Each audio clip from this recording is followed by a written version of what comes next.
मिळालेल्या माहितीनुसार आता लाडक्या बहिणींना जुलै प्लस 3,000 रुपये मिळणार आहेत.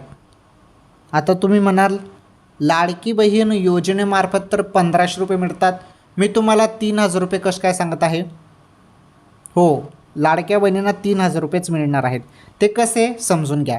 हे बघा, भरपूर बहिणींना ना काय जून हप्त्याचे जे पैसे होते ना ते आलेच नाही. काय कारण होतं? काही कारणास्तव पैसे आले नाहीत असे अपडेट आलेले आहे. त्यामध्ये आधार कार्ड बँकेशी लिंक नसणे किंवा डेबिट एनेबल नसते किंवा काही कारण असेल, त्या कारणाने जून हप्त्याचे पैसे काही आले नाही. तर अशा बहिणींना जून हप्त्याचे 1,500 रुपये जे थांबलेले पैसे आहेत ते 1,500 रुपये प्लस त्यामध्ये जुलैचे 1,500 रुपये टोटल 3,000 रुपये या बहिणींना मिळणार आहे. ज्या बहिणींना जून हप्त्याचे पैसे आले नाहीत त्यांना. ओके.